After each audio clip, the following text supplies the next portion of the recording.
Glad you could join me. And today I have two special guests. I have David Weberly, formerly NASA employee, and as most of you know, Cindy Holland, also formerly NASA employee. And we're going to talk about, are there satellites? And if there are, what type of satellites? David's going to talk just a little bit about the South Pole because he was stationed there. So he's got a lot of cool information, facts about that. And we're going to talk about Cindy. Of course, she worked at Lockheed Martin, which an engineer told her what? That the Earth is flat. The Earth is flat, straight from an engineer at Lockheed Martin. Now, if anybody knows if the Earth's flat, Lockheed would know. So, David, let's hear, what did you do for NASA? And tell us about your experiences. I know you work for Goddard Space Center. Tell us about your experiences at the South Pole. Yeah.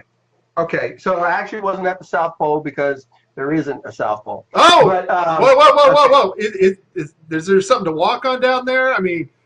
Well, first of all, Antarctica, regardless of whether you believe in a globe or a flat Earth with a encircled, encompassed Antarctica, Antarctica is a landmass covered with ice, a whole lot of ice. Everything is south. Well, yeah. Right? Yeah. Okay, yeah.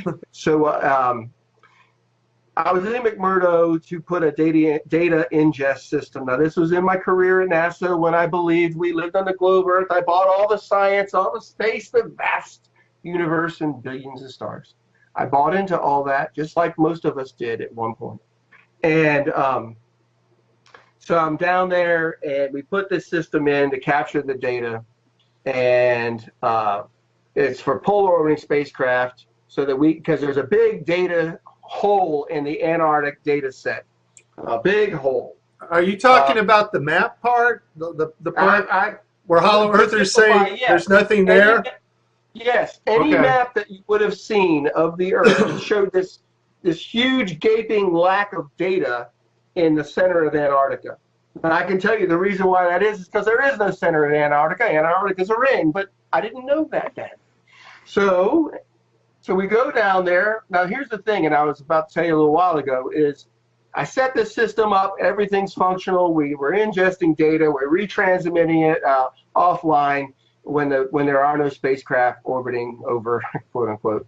And about 10 years later, I'm watching a YouTube video, and I'm looking at images on Google Earth of Antarctica. And there's a big gaping hole in the data set for Antarctica on Google Earth. And I'm like, now you got to understand, I personally went there to correct that. So I was kind of like a little weirded out. Like, why in the heck is there no data for this large area of Antarctica when I went down there to correct that? And this is here 10, 12 years later. So I called my old boss and said, hey, Mike, what's the deal? How come we don't have any data, any imagery over the center portion of Antarctica? And his answer to me... You think after 10 years they'd have some data, right? Dude, 12 years. 12 years, okay. Yeah, and we spent $500,000, which isn't a lot of money by NASA standards, but on this project to go down there, I didn't even want to go, to be honest. And he says, well, Dave, they opted out. They didn't want our data. They got a pipe.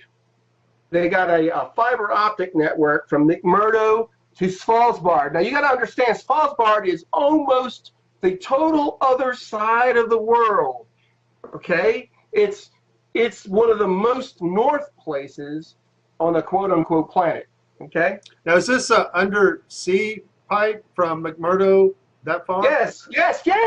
Fiber optic pipes under the ocean from McMurdo Station all the way to Svalbard. Now, even on a flat Earth map, it's freaking far, okay? So wait a minute. Supposedly we have satellites. We have all this great space technology. Yes. Why the heck do we need a fiber optic pipe from McMurdo? Listen, that's what I'm getting at. So he's telling me this, and this is what he's telling. And I'm going, now I don't even think I believed that I knew about flat Earth yet then. This is what was leading up to my going, holy crap, we're deceived. So I'm on the phone with him, and he's retired at this point from NASA. I'm like, well, that doesn't make any sense. Why the hell? He said, well, they opted out to send the data to Svalbard. That's the Norwegians, okay? And that they would process the